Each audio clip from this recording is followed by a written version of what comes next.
Good morning. Good morning, everybody. It's a pleasure to be here. I appreciate MEC hosting this annual event, and I'm very grateful for the opportunity to speak to you a little bit. Hopefully, most of you in this room by now know my qualifications to be Mississippi's first Republican Attorney General in history. Can you believe that? Hopefully, most of you already know that it has been my privilege and honor for the last 3 years to serve as a Mississippi Commissioner for the Department of Public Safety. I was appointed by Governor Barbour in May of 2008. It's a big job over the Mississippi Highway Patrol, the Bureau of Investigation, the Bureau of Narcotics, the State Crime Laboratory, the Medical Examiner, Mississippi Homeland Security. It goes on and on. I'm very proud of some of the accomplishments that we were able to achieve in the toughest budget crisis really in the last 3 or 4 years since probably the Great Depression. For example, we've got a trooper school with about 50 or so Mississippi State troopers that are about to join the ranks of the Highway Patrol and be on our Mississippi highways and streets, keeping our communities safer. We were able to obtain about $40 million to build a new state-of-the-art crime laboratory that will help law enforcement and prosecutors across this state. I hired the first board-certified forensic pathologist to do death investigations in the state since 1995, which will obviously improve the nature of expert testimony in those serious cases. One of the things, as just a moment ago, we think about the families of these 3 young men that were lost is during my time, the click it or ticket, the over the limit under arrest campaigns. About 2 years ago, we had the lowest number of DUI fatalities in this state's history. 100 fewer alcohol-related fatalities than the year before. Now think about putting 100 people on this stage. That's how many lives were saved in that 1 year because of those campaigns. The same year, we had the highest seatbelt adoption rate in our state's history. I'm very proud of that as well. You know, folks, Mississippi faces some serious challenges in the coming years. For months, when this campaign started, since before summertime, I have asked, challenged, begged my opponent, literally, to join me on stages just like this, all across Mississippi, to publicly debate the issues that I think are important to you, the issues that you have to decide when you hire your lawyer for the next 4 years on Election Day. Mississippians are about to hire their lawyer for the next 4 years.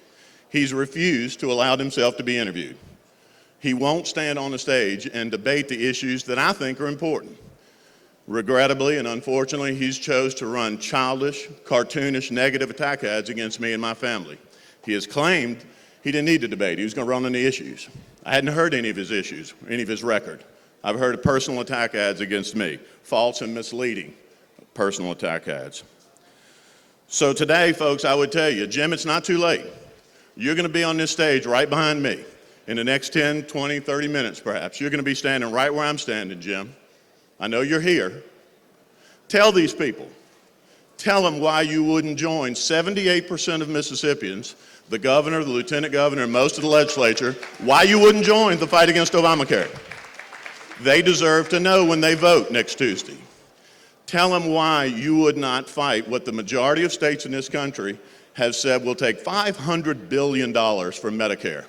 Will cripple seniors' benefits and services to our seniors.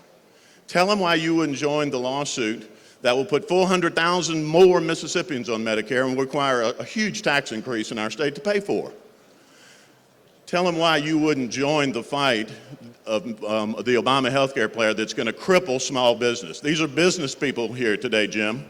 Tell them why you wouldn't fight Obamacare is going to kill small businesses in our state. First, you said that it was legal. Well, 3 federal courts have said, guess what, it's not illegal. Then you said we couldn't afford it. Said you couldn't, Mississippi didn't want to waste Mississippi taxpayer money. At the same time, you were spending $50,000 of your money on gym memberships and Weight Watchers. Really? Seriously? And then finally, recently again, you said I believe it's constitutional. Jim, tell them when you stand up in here a few minutes. Tell the voters who you're asking to rehire you why you don't support voter ID. I do. Tell them why you don't support personhood. I do. Tell them why, when lawyers were passing envelopes full of money across the table, corrupting Mississippi's legal and judicial system, you sat on the sideline and made the federal government. You're the chief prosecutor. They deserve to know You're asking him to rehire you? Tell him why you sat on the sidelines and won't fight public corruption. I will.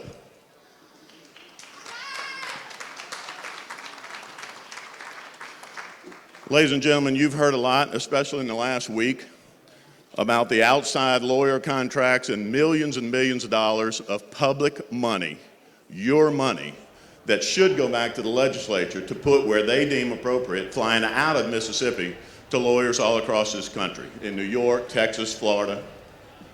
This week in particular, you heard about a $20 million settlement that Jim Hood crowed about in March was going to fill the Medicaid hole, $20 million.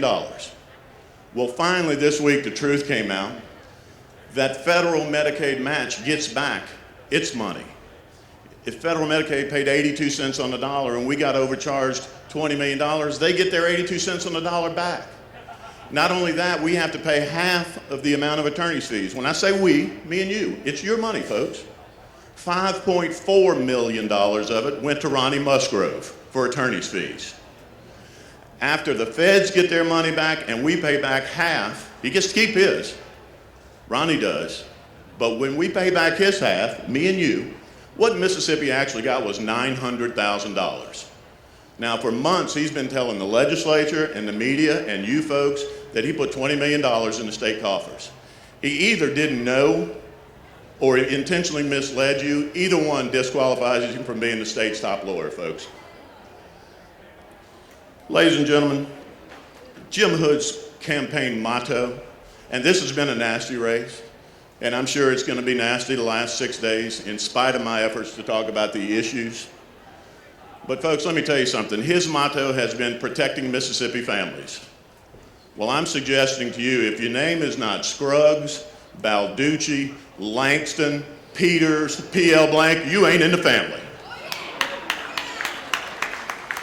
Ladies and gentlemen, I'm running for Attorney General to make the Attorney General's office your law office, to run like a law office, not a political chess piece.